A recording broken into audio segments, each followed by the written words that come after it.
All right, let's go ahead and switch gears a little bit and talk about the importance of exercise as a singer. I bring this up because I want to emphasize something surrounding this topic. Yes, I believe singers should incorporate regular movement into their life in order to keep their instruments in tip-top shape. I don't advocate for movement as a means of punishment or to look a certain way in order to conform to unrealistic beauty standards. We are all unique and beautiful in our own ways, and singers come in different shapes and sizes, and I think that should be embraced. So find movement that you genuinely enjoy rather than forcing yourself to do movement you don't enjoy. And most importantly, be kind to yourself in the process. This next topic is specifically for my menstruating people out there. Did you know that your period can significantly affect your voice? I actually didn't realize this until recently when a friend mentioned it to me a few weeks ago. A number of studies have shown that singers lose vocal power, range, harmonics, and the ability to sing pianissimo while they're menstruating. And a few symptoms of PMS, like gastric reflux and vocal cord swelling, make it more difficult to control vibrato. How come I didn't know this until like a month ago? I think we all just need to collectively get over this taboo of talking about our periods. I mean, now that I know this, I'm going to keep this in mind when I'm singing while PMSing, and maybe cut myself some slack if my voice isn't feeling its best. Speaking of cutting ourselves some slack, I feel like mindset is so important, and in my experience, it's seldom discussed in conjunction with vocal health. It's arguably the most important aspect of vocal health because it affects how we show up in our practice and performances. Listen, I know my fair share of musicians, and the one thing we all seem to have in common is just this internal pit of despair. You know? And yes, I'm aware that I'm generalizing with that statement. But there's a number of factors that contribute to this issue of mental illness, one of them being that we're overworked and underpaid. We are also constantly critiqued and fed this idea that we have to be perfect in order to be successful.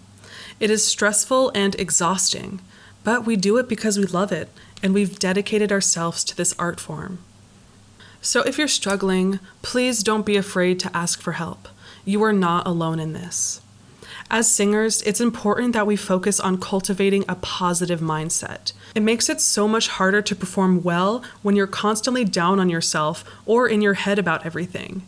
If you want to learn more about shifting your mindset, I have a whole podcast episode dedicated to this topic, and it's called Magic for Musicians, Manifestation and Mindset 101. In that episode, I give you a step-by-step guide to reprogramming your thoughts to create a more positive reality. One of those steps includes looking at our shadow selves, as I like to call it. The side of ourselves that we don't necessarily like to look at. The flaws that we don't identify with. This brings me to the part of the discussion regarding one of the shadows that a lot of artists struggle with, and the one that is never discussed in a real way within the classical music world specifically, and that is substance use. Whether that's alcohol, weed, or nicotine, for example. Most of the rhetoric is, don't do drugs, drugs bad. I mean, that take is totally devoid of reality, in my opinion. That discussion usually ends up being one-sided and leaves singers who struggle with little to no resources that promote change and a feeling of shame that prevents them from opening up about it in the first place. In reality, some of the best singers of all time were and are smokers. And I want to be clear, I'm not at all saying that this is a good thing, but it's just the reality. Singers that have had a history of smoking include people like Maria Callas, Pavarotti, Amy Winehouse, Lady Gaga, Ella Fitzgerald.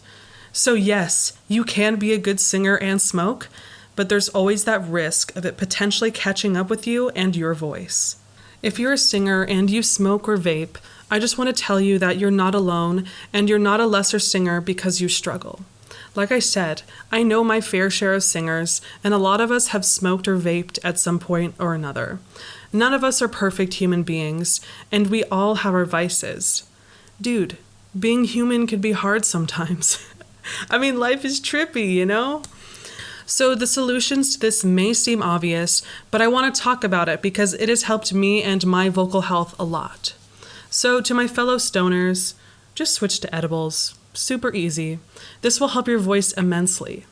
And if you consume nicotine, maybe see if you like chewing nicotine gum instead, just as a way of weaning yourself off. I will also go ahead and link some resources below about quitting if that's something you're interested in. I would love to hear your thoughts. Feel free to reach out to me on Instagram at Classical Music on Mushrooms, because I'm always open to hearing different takes and episode suggestions as well. So with that, I am sending you all of my good vibes. Be kind to everyone, spread light, and I hope you have a beautiful rest of your day.